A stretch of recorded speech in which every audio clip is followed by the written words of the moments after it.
수험생 여러분 안녕하십니까. 에듀마켓에서 건축기사와 건축산업기사를 담당하고 있는 안남식이었습니다. 이번 시간에는 챕터 세 번째 3번이죠. 전기설비에 대한 내용입니다. 자, 전기설비 내용이 역시 27년 오면서 많이 바뀌었어요. 아마 가장 많이 신규로 바뀐 내용이 이쪽 부분이 아닐까 생각이 돼요. 그래서 제가 전기설비가 여태까지는 나오는 게 거의 유치원 수준으로 나왔었는데 도대체 강전설비, 약전설비가 아닌 완전히 전기설비가 굉장히 강화가 되면 어디까지 준비를 해야 되나. 그래서 전기기사하고 전기산업기사를 쭉 보니까 와, 여러분들이 상상하지 못했던 여러분들이 어려워하시는 건축구조보다 훨씬 더 어려운 게 전기예요. 그러다 보니까 이 내용을 다 할 수는 없겠고 그거를 쭉 보다가 보니까 그나마 여기까지만 하면 되겠다 해서 정리한 게 이 내용입니다. 참고하시기 바라고.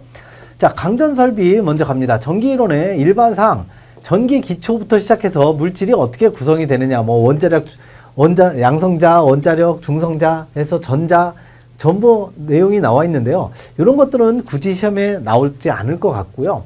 기본적으로 대전 현상은 충분히 나올 수 있을 것 같아요. 대전이 뭐냐? 마찰이나 여러 가지 이유로 인해서 전자가 이동해서 전기적 성질을 띈다.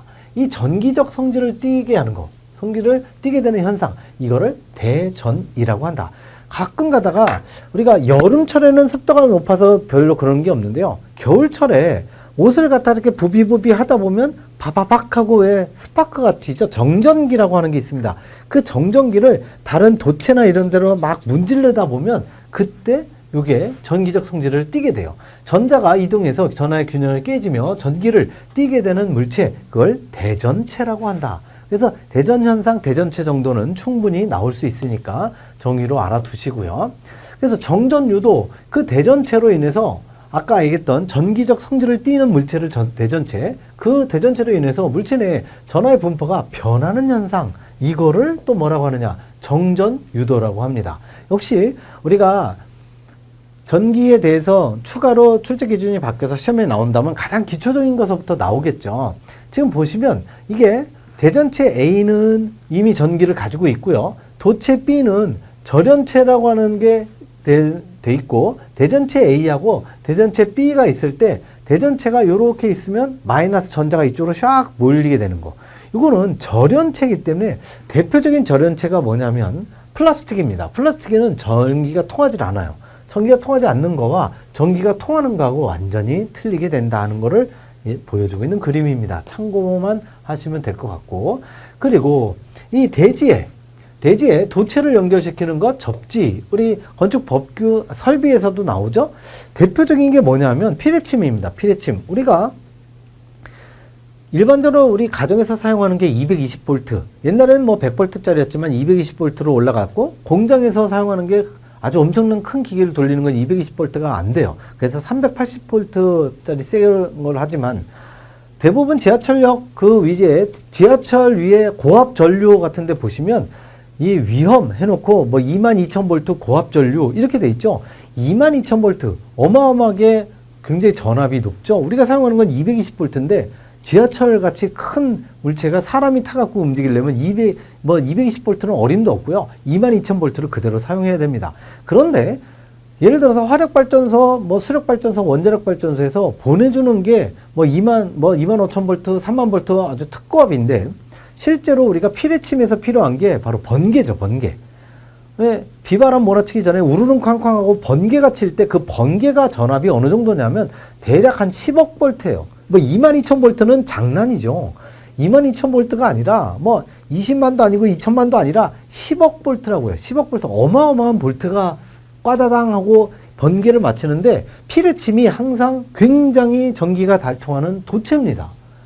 아주 철의 형태를 가지고 있는 거죠. 철의 형태를 건물의 제일 옥상에 삼지창으로 이렇게 이쪽으로 오세요 하면 번개는 이런 도체를 굉장히 좋아해요. 건물 제일 꼭대기에 있는 도체. 그래서 피레침에 빠지직 하고 10억 볼트가 가해지면 그게 어디로 가느냐? 땅속으로. 지구 땅덩어리. 제 아무리 번개가 10억 볼트의 어마어마한 전압을 갖고 있다 하더라도 지구 땅덩어리가 엄청 크기 때문에 그때 대지에 뒤쪽에 보시면 이 전류를 계산할 때 전류를 계산하는 공식이 이거예요. I는 이퀄 R분의 V죠. V는 이퀄 IR이니까 전류가 어떻게 되느냐. 이 분자가 번개가 제 아무리 10억 볼트라 하더라도 이 저항, 지구 땅덩어리가 가지고 있는 저항이요, 무한대에 가깝습니다. 10억 볼트는 또 장난이야. 9,000경 이상이에요. 막 무한대야, 무한대. 그러니까 제 아무리 10억 볼트건 100억 볼트건 간에 꽈지징 치면 그냥 무조건 빵으로 갑니다. 빵. 이게 접지예요. 정말 놀랍지 않습니까? 10억 볼트라는 어마어마한 무지막지한 전압이 와도 그거보다 훨씬 더 큰 지구 땅덩어리가 저항을 무한대로 눌러버리면 전류는 빵으로 순식간에 갑니다. 0.00001초 내로 0으로 갑니다. 그게 바로 접지라는 거죠. 참고하시기 바라고. 자, 정전차폐. 정전차폐는 도체 A, 도체 C를 정전적으로 전혀 관계가 없게 만들어버리는 거. 한마디로 차폐니까 차폐는 완전히 차단하는 걸 얘기하는 거죠. 분명히 도체 A, 도체 B가 둘 다 전기가 통하고 있는데 정전적으로 전혀 관계가 없게 아예 그냥 하나를 갖다가 빵으로 만들어버리는 거. 정전차폐. 같이 알아두시고, 전기량은 저거는 뭐 그냥 참고 삼아 보시면 되고. 자, 그러면 이제 우리가 전에 우리 26년 이전에 출제 기준에서도 그대로 나왔던 게 직류와 교류입니다.